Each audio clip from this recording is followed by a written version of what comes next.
Меня зовут Аня, и недавно исполнилась моя мечта поступить в художественный вуз за границей. Это был очень долгий и сложный путь, и я буду рада рассказать о нем поподробнее, но сегодня хотела бы просто показать то, как прошла моя самая первая неделя учебы.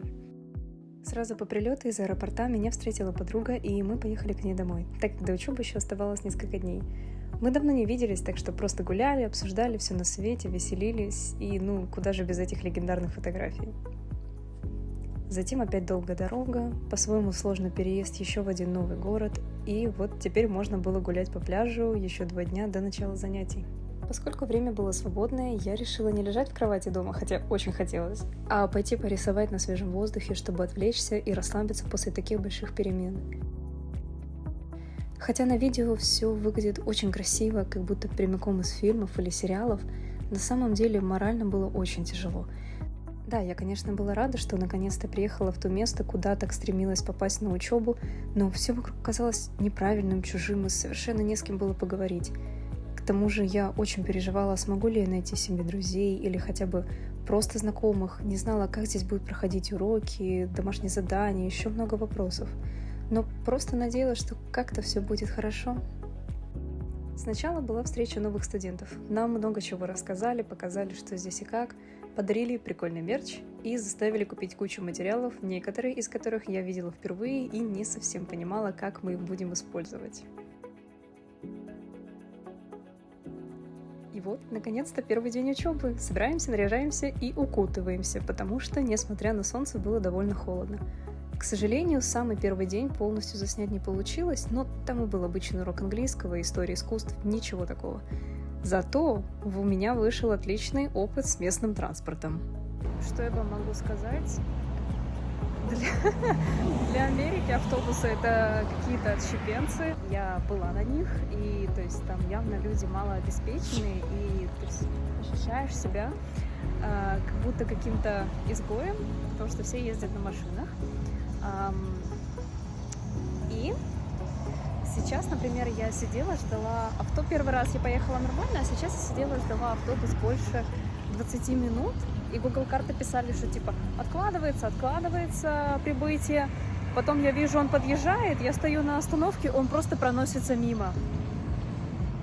Я не знаю, что это было. Дорога здесь только одна, прямая. Здесь больше нету никаких вторых. Ходит здесь единственный автобус.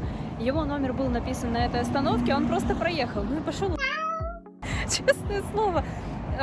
Как я буду добираться домой, я попросила свою хозяйку, в смысле женщину, которой я снимаю комнату, забрать меня. Это трэш, это ужас. Так что это очень неудобно. К сожалению, тут все рассчитано на машины, максимум на велосипеды, но это только в этом районе, в котором живу я. В других местах, я уверена, может быть и не будет такого. В общем, очень все сложно, знаете, кошмар. Дальше дни пошли бодрее и веселее, потому что наконец-то можно было рисовать. Да, может, на видео так не выглядит, но на самом деле я была очень счастлива. С самого первого урока нам рассказывали много интересного и сообщили, что начиная со 2-го занятия мы будем работать с живой натурой. Я была очень рада рисовать на большом формате опять, и вот такая моя первая работа в этом году, хоть и считается скетчем.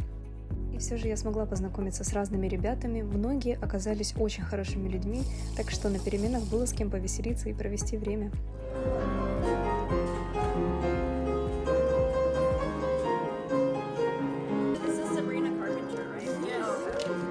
Также впервые в жизни я побывала в классе по скульптуре. К сожалению, особо снимать не получилось, так как преподаватель очень строго относится к телефону во время занятий, но кое-что мне удалось вам записать. В свободное от учебы время в основном я делаю домашние задания, выполняю очень много зарисовок, так как это непосредственно требуется от нас почти на всех уроках. Посещаю библиотеку и стараюсь привыкнуть к новому ритму жизни в совершенно новой для меня стране. Такой опыт жизни очень необычный, невероятно многогранный, яркий, важный, но по-своему очень трудный, волнительный, тревожный и требующий многих усилий и выдержки. Образование — это невероятно важно, и с ним открыты многие дороги в жизнь, и вы сами растете как личность, пока обучаетесь. И если есть возможность, то всегда стоит выбирать то, что поможет вам развиваться профессионально. Да, не всегда учеба за границей как сказка. В зарубежной учебе есть много плюсов, есть и свои минусы. Однако мне кажется, что если помнить о своей главной цели, ради которой ты ехал, если есть за что держаться на протяжении всего пути, тогда и жить будет легче. Я совсем недолго здесь, но многое успела заметить, понять и узнать. А впереди ждет еще много хороших моментов, интересных событий и много света. Как-то так. Спасибо, что посмотрели это видео. Оно вышло совсем небольшим, но если вам интересно узнать поподробнее о том, как я сюда попала, или увидеть больше влогов, то пишите в комментариях. Буду рада рассказать. Всех обнимаю. Всем пока.